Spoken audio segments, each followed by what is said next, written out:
नमस्कार, एस्ट्रो तक में आप सबका बहुत बहुत स्वागत है। मैं हूं प्रवीण मिश्र। जन्माष्टमी के पावन पर्व पर कैसे आप भगवान कृष्ण को प्रसन्न करें, भगवान कृष्ण को प्रसन्न करने के लिए कौन से मंत्र का जाप करें, क्या होगी विशेष पूजा विधि, इस पर चर्चा करने के लिए हमारे साथ जुड़ रहे हैं देश के जाने माने ज्योतिष के विशेषज्ञ संजय शर्मा जी। संजय शर्मा जी, आपका एस्ट्रो तक में बहुत बहुत स्वागत है।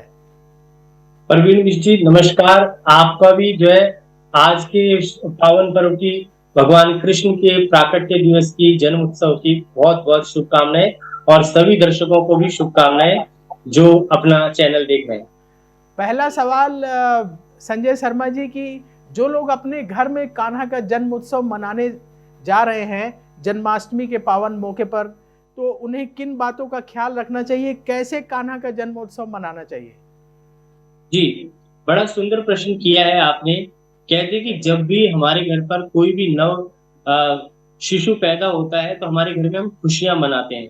तो शास्त्रों में कहा गया है कि भगवान कृष्ण का जो जन्म हुआ है, और वो क्या है कि एक अवतरण थे। भगवान कृष्ण जो थे विष्णु जी के अवतरण थे, और उनका जो जन्म हुआ वो इसीलिए हुआ कि उन्होंने कंस का वध करना था, बुराइयों को मिटाना था, जो भी आतिताई लोग थे उन सबको समाप्त करना था। इसलिए जो है पृथ्वी पर उनका अवतरण हुआ।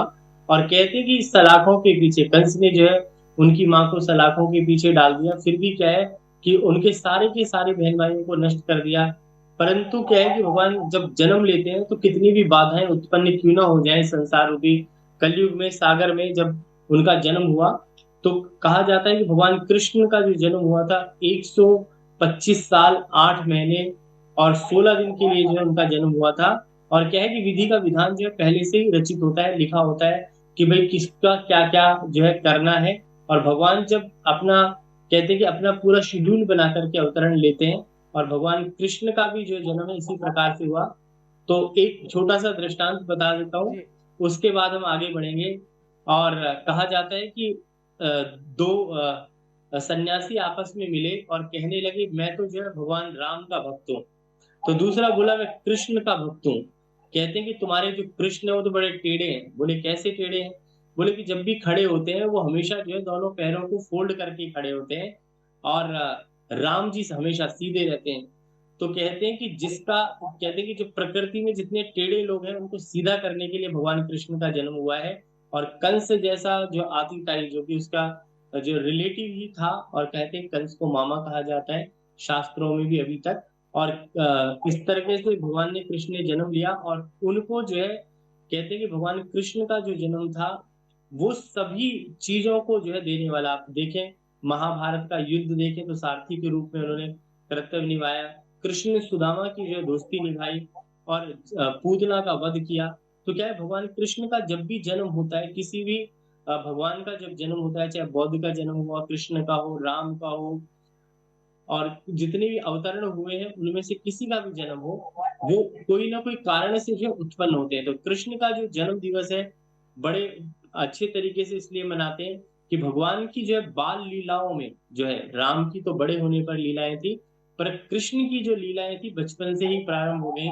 चाहे आप देखें कि सर्प को जो है पानी के अंदर काला नाग को मार दिया, पूतना का वध देखें, चाहे जो है 8 साल की उम्र में जो है बड़े बड़े जो पहलवान टाइप के लोग होते थे पहले जमाने में, उनको मार दिया। और कृष्ण का जो है कहते हैं कि माखन चोर भी जो है भगवान कृष्ण को कहते हैं।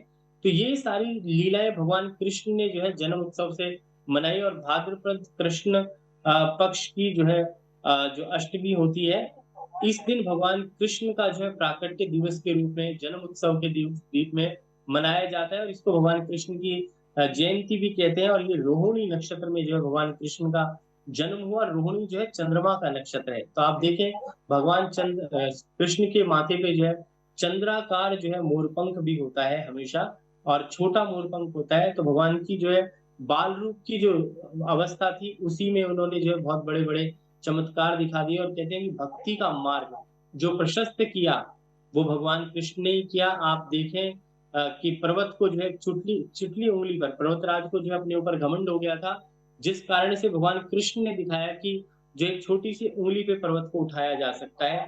जिससे कि वहाँ के जो रहने वाले लोग थे उन पे कोई कष्ट ना आए, इतनी ज़ोर से बारिश हुई। तो कहा जाता है कि भगवान कृष्ण की जो है लीलाएँ थी, कहते हैं भाई बन कर के जो है अपनी बहन की लाज बचाई। आप देखें महाभारत में जो है, और कहते हैं कि उस जो रक्षा का सूत्र बाँधा था, रक्षाबंधन के बाद ही ये त्योहार आता है, तो कहते हैं कि उसकी भी अपनी बहन की भी जो है लज्जा बचाई।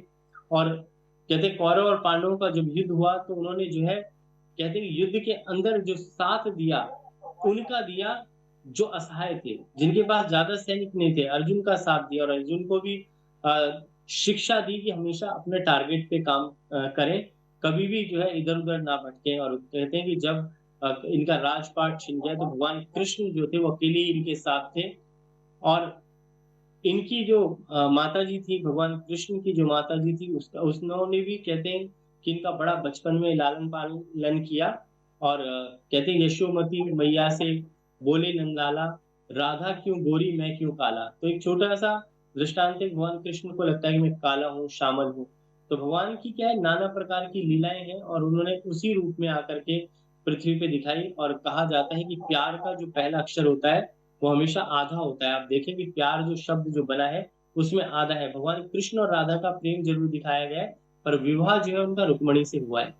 तो शास्त्रों में कहा जाता है कि भगवान कृष्ण और राधा एक जो है भवन में बैठे थे, और कैस किस प्रकार से इशारों में बातें करते हैं कि कहत नटत रीजत खीजत मिलत लजियात, भरे भवन में करत है नैनों से ही बात। तो भगवान कृष्ण और राधा का जो प्रेम है, जो ट्रू लव होगा हमेशा, वो मन और आत्मा की शुद्धि से होता है। तो वो क्या है कि दोनों के बीच में जो प्रेम था वो मन का प्रेम था, आत्मा का प्रेम था। तो जब से कहते हैं कि राधे राधे कृष्णा कृष्णा, भगवान कृष्ण के साथ जो है रुक्मिणी का नाम बहुत कम लोग लेते हैं, पर राधे राधे ही हमेशा कहा जाता है कि राधा और कृष्ण का जो प्रेम दर्शाता है कि हमेशा जो है मित्र हो, सखा हो, कोई भी हो, जो आपके संकल्प को पूरा करे, आपका साथ दे और हमेशा मन के अंदर बसा रहे, वो प्रेम क्या है, राधा और कृष्ण का प्रेम था। और उनकी जो लीलाएं थी जन्म से लेकर के और जब तक इस संसार में रहे, तो नाना प्रकार की लीलाएँ दिखाई। और आखिरी में आप देखें कि जिन्होंने जर्जन ने उनको जो पैर पे तीर मार दिया था, तो उसको भी जो है उन्होंने माफ़ कर दिया। तो भगवान कृष्ण जो है त्याग की भावना थी उनके अंदर, और कहा किसी से कोई युद्ध नहीं किया, और आज भी वो स्थान है जहाँ पर भगवान कृष्ण की मृत्यु हुई थी। तो ये क्या है, द्वारका नगरी ऐसी बसा दी, आप देखें समुद्र में अभी तक जो है वहाँ इतनी मूर्तियाँ हैं, सब कुछ है, भगवान कृष्ण का पूरा जो है स्थान है। तो जो लोग जाते हैं, देख के आए हैं समुद्र के अंदर, उनका मन जो है गदगद हो जाता है। तो भगवान कृष्ण की अपनी लीलाएँ थी, और यह त्योहार हमेशा भाद्रपद कृष्ण अष्टमी के दिन ही मनाया जाता है। और कहा जाता है कि एक जो जन्माष्टमी है, जो वैष्णव है, और एक जो है गृहस्थियों की जन्माष्टमी है। तो 16 तारीख को जो है जन्माष्टमी का महापर्व जो है मनाया जा रहा है, और इसमें भगवान कृष्ण का जो है जन्मोत्सव मनाया जाएगा और माखन मिश्री का भोग लगाया जाएगा। और आपने बड़ा सुंदर प्रश्न किया था कि ये कैसे पूजा करें? पूजा में क्या है कि सबसे पहले जब भी आप सुबह उठते हैं, स्नान करते हैं, ध्यान करते हैं, स्वच्छ होकर अच्छे कपड़े पहनकर, साफ-सुथरे कपड़े पहनकर भगवान कृष्ण का ध्यान करें और फलाहार ही करें। और भगवान कृष्ण का जन्माष्टमी का जो व्रत रखते हैं, 12 बजे के बाद ही जो है व्रत को खोलें और भगवान कृष्ण की पूरे मन से, श्रद्धा से पूजा करें। इसके अलावा जिन लोगों को बच्चा नहीं है, आज के दिन जो है गोपाल सहस्त्र नाम के 108 पाठ अगर कर सकते हैं, और मंत्र भी है गोपाल सहस्त्र नाम का लघु मंत्र है, ओम देवकी सुत गोविंदम वासुदेव जगतपते देही में तन्यम कृष्णम त्वाहम शरणम गता। इस मंत्र का जाप भी कर सकते हैं जिनके संतान नहीं है। जिनको सुख शांति चाहिए, तो कृष्ण का, भगवान का बड़ा अच्छा मंत्र है, कृष्णाय वासुदेवाय हरे परमात्मने प्रणत कलेश नाशाय गोविंदाय नमो नमः। शांति के लिए इस मंत्र को कर सकते हैं। या जिनको लक्ष्मी चाहिए, उनको विष्णु सहस्त्र नाम का पाठ जो है करना चाहिए। और कहते हैं कि ओम यश स्मरण मात्रेण जन्म संसार बंधनात् मुचे तस्मै विष्णु प्रभु विष्णवे। भगवान विष्णु को जो स्वरूप धारण करके और उनका ध्यान करें कि विष्णु के ही अवतरण है सब, और उस अवतरण का ही स्वरूप है भगवान कृष्ण। तो कृष्ण की जो पूजा पाठ करते हैं आप, जो उनका जन्म हुआ था मानव कल्याण के लिए हुआ पृथ्वी के ऊपर, और कहते हैं कि सबको एक संदेश देने वाले थे भगवान कृष्ण, जो है सदा मुस्कुराते रहते थे। कभी भी जो है उनको आपने देखा होगा उनकी लीलाओं में, कभी भी किसी भी पिक्चर में कोई उदासी उनके मन में कभी भी नहीं आई। भगवान कृष्ण जो है इस तरह का व्यक्तित्व था। इस प्रकार से पूजा पाठ विधान करने से जीवन में सुख शांति और समृद्धि की प्राप्ति होती है। और भगवान कृष्ण को माखन और मिश्री का भोग लगाया जाता है। 56 भोग का विधान है, उसका भोग लगाएं और उसमें भगवान कृष्ण के साथ जो है आज के दिन जो सबकी पूजा करें उनके परिवार की, उससे विशेष लाभ है। जी, जी, जी। जी। तो भगवान कृष्ण का विधि-विधान से आप पूजन करें, तो भगवान कृष्ण की विशेष कृपा आपको अवश्य प्राप्त होगी। संजय शर्मा जी, जो लोग अपने घर में कान्हा का अभिषेक करना चाहते हैं, तो कौन-कौन सी चीज़ों से अभिषेक करें? जल से, गंगा जल से? कौन-कौन सी चीज़ें जी। ऐसी हैं जिनसे अभिषेक करना चाहिए? और किस रंग के हाँ, फूल कान्हा को देखो सबसे भगवान प्रिय हैं? कृष्ण को जो है कच्चा दूध, दही, शहद, गंगाजल, पंचामृत और विष्णु भगवान को और कृष्ण को जो है बिना तुलसी के भोग जो है नहीं लगता। और विष्णु भगवान को वैसे चावल नहीं चढ़ाए जाते। तो भगवान कृष्ण जो है उनको 56 भोग का विधान है और स्नान जो है पंचामृत से स्नान करना चाहिए। और कहते हैं कि वृंदा जो है ज़रूर अर्पित करनी चाहिए और तभी जो है वृंदावन भी नाम पड़ा है वृंदा के ऊपर ही। और कहते हैं कि कृष्ण जो है गोकुल जो नाम पड़ा है, जहाँ गौएँ चरती थी वो गोकुल कहलाता है। तो ये सारे जो है मथुरा जो है वहाँ पर राजपाट था। तो ये सारे जो जितने भी हैं गोकुल है, वृंदावन है, बरसाना है, ये सारे जो है स्थान जो है भगवान कृष्ण के प्रिय स्थान है। और वहाँ पर जो है जाकर के राधा कुंड में जो लोग स्नान कर लेते हैं, तो कहते हैं उनका भक्ति का मार्ग भी जो है प्रशस्त हो जाता है। तो ये क्या है कि लीलाएँ भगवान कृष्ण की। और आपने बड़ा सुंदर प्रश्न किया। तो पंचामृत से स्नान करा करके, शुद्ध जल से स्नान करा करके भगवान कृष्ण की मूर्ति को अर्पित करें। और अगर हो सके तो सफ़ेद चंदन जो है भगवान कृष्ण को या पीला चंदन जो है वो अर्पित करें और भगवान को पीला वस्त्र पहनाएँ। और कहा जाता है कि जो पीत वर्ण है वो भगवान को अर्पित करें, उससे पीला और नीला मिला दें तो हरा रंग बनता है। तो ये भी अर्पित कर सकते हैं भगवान कृष्ण को, क्योंकि हरियाली भी उनको जो है बहुत पसंद है। तो मोर-पंख हमेशा हरा होता है, उसमें नीला रंग भी होता है और हरा। नीला और पीला मिला दोगे तो हरा बन जाएगा। तो ये भगवान कृष्ण के प्रिय रंग हैं। तो इनको अर्पित करने से जो है हमेशा आप देखें जो कृष्ण के पुजारी होते हैं, वो हमेशा ज़्यादातर पीले वस्त्र का प्रयोग ही करते हैं। जी। तो पीले रंग के वस्त्र भगवान कृष्ण को अर्पित करें। पीताम्बरी कान्हा को बहुत पसंद थी, तो इसलिए पीले वस्त्र कान्हा को पहनाएं। और मुकुट में संजय शर्मा जी ने कहा कि मोर पंख अवश्य लगाएं। प्रसाद के बारे में बताइए कि कान्हा को कौन सा भोग बहुत प्रिय है, वो हमें भोग लगाना सर चाहिए। आपकी आवाज़ कम आ रही है, दोबारा बोलिए। प्रसाद क्या अर्पित करना चाहिए, भोग क्या लगाना चाहिए? प्रसाद जो है माखन और मिश्री का ही प्रसाद जो है सबसे विशेष माना गया है। और इसके हिसाब से जो है भोग में जो है पंजीरी के लड्डू इत्यादि से अगर भगवान कृष्ण को भोग लगाया जाए, वो सबसे अच्छा भोग माना गया है। और कदली का जो फल है, केला है, फल फ्रूट्स हैं, इनका भोग जो है भगवान कृष्ण को लगता है। तो ये सब चीज़ें जो है भगवान कृष्ण को अर्पित की जाती हैं और उससे विशेष लाभ भी मिलता है। और अगर हो सके तो जो पंजीरी भी बनाएँ, उस पंजीरी को भगवान कृष्ण का जो है जन्माष्टमी के दिन जो है भोग लगाया जाता है। और इसके अलावा माखन मिश्री तो लगता है, पंचामृत का भोग लगता है। तो ये सारे प्रसाद भगवान कृष्ण को अर्पित किए जाते हैं। जी, जी। तो पंजीरी का भोग लगाएँ, कान्हा को माखन मिश्री बहुत प्रिय है, माखन मिश्री का भोग लगाएँ। अब तुलसी दल कहा जाता है कि हर प्रसाद में अवश्य चढ़ाना चाहिए। तुलसी बिना अर्पित किए जो है कान्हा को भोग नहीं नहीं लगाना चाहिए। इसके पीछे क्या कथा है संजय शर्मा जी? आपकी आवाज़ दोबारा चली गई, आप बताएँ दोबारा से? कि तुलसी दल का कहते हैं कि कान्हा को ज़रूर भोग लगाना हाँ, चाहिए। देखो तुलसी का जो पौधा बना, अब जालंधर की आपने कहानी सुनी होगी। और भगवान कृष्ण और जालंधर ने, क्योंकि जो है वृंदा ने जो समाधि ले ली थी, वहाँ पर जो एक पेड़ उत्पन्न हुआ, वो जो वृंदा का पेड़ था वो तुलसी का पेड़ है। और भगवान कृष्ण का जो है आशीर्वाद भी है उनको कि बिना तुलसी दल के जो है भगवान कृष्ण भोजन नहीं करते। तो उस कहानी में भी आता है कि भगवान कृष्ण की अनुकंपा जो है वृंदा के ऊपर, तुलसी के ऊपर हमेशा ये। और तुलसी 2 प्रकार की होती है, श्यामा और रामा।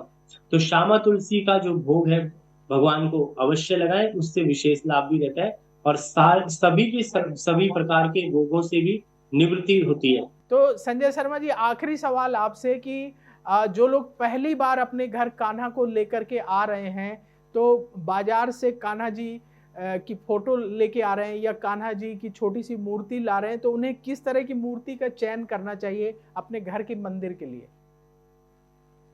अच्छा, मैं जो समझ पाया हूँ उसके हिसाब से मैं जवाब देता हूँ। पूरा प्रश्न समझ में नहीं आया, पर मैं ये कहूँगा कि घर के अंदर जो पूजा-पाठ करें, जो भी लोग इस प्रोग्राम को देख रहे हैं, भगवान की जो है लड्डू गोपाल की प्रतिमा रख कर के दूध, दही, शहद, गंगाजल, पंचामृत अर्पित करके उसको जो है ग्रहण करें और भगवान का जो है झूला बना कर के और झूले में जैसे जिस प्रकार से आप अपने बच्चे का जन्मदिन मनाते हैं, बर्थडे मनाते हैं, उसी प्रकार से भगवान को जो है पूरा सजा दें और अच्छे नए वस्त्र पहनाएँ और रात्रि के 12 बजे तक जो है जागरण करें और भगवान कृष्ण का ध्यान करते रहें और भगवान कृष्ण के मंत्रों का जाप करें और भगवान कृष्ण का ध्यान करें, विष्णु की पूजा करें और मंदिर इत्यादि में क्योंकि वातावरण जो है मंदिर में जाने से आपका मन शांत होता है और मंदिर के दर्शन ज़रूर करें और घर पर भी पूजा करें। तो जी, मुझे क्लियर आवाज़ नहीं आ रही पर मैंने जी, जी, आपको जो है जी। जवाब अंदाज़े से दे हाँ, दिया है। हाँ, समझ गए संजय शर्मा जी आपकी बात। आपने अपना कीमती समय निकाला और एस्ट्रो तक के दर्शकों को बहुत महत्वपूर्ण जानकारी दी आपने। कैसे कान्हा का जन्मोत्सव अपने घर में मनाएँ, इसके लिए आपका बहुत-बहुत धन्यवाद। Thank you so much. Thank you. Thank you. हम अपने दर्शकों को बता दें कि यदि आप अपने घर में कान्हा की मूर्ति लेकर के आ रहे हैं, तो छोटी-सी मूर्ति लेकर के आइएगा। पीतल की मूर्ति मिलती है, बहुत बड़ी मूर्ति लेकर के ना आएँ। बड़ी मूर्तियाँ मंदिर में रखनी चाहिए और छोटी मूर्ति अपने घर में रखना चाहिए। लड्डू गोपाल का जो स्वरूप है, वो छोटी-सी प्रतिमा लाएँ अपने घर में। और अगर आप चित्र ला रहे हैं, तो चित्र किसी भी साइज़ का ला सकते हैं। आपके घर के मंदिर का जो साइज़ है, उससे छोटा ही होना चाहिए। घर के मंदिर का जो आकार है, उससे छोटा चित्र ले आएँ जन्माष्टमी के पावन अवसर पर और फिर अपने घर में कान्हा का पूजन कर लें। जैसा हमारे विद्वान आचार्य लोग बता रहे हैं कैसे पूजन करना है, तो उस तरीके से आप पूजन करें और जन्माष्टमी का पावन पर्व अवश्य मनाएं। तो अब वक्त हो गया है विदा लेने का। देखते रहिए एस्ट्रो तक। नमस्कार। अगर आप मुझसे जुड़ करके अपनी समस्याओं का समाधान चाहते हैं और चाहते हैं कि आपकी समस्याओं को ज्योतिष के माध्यम से सुलझाया जाए, तो आप हमसे संपर्क कर सकते हैं, जुड़ सकते हैं एस्ट्रो तक पर।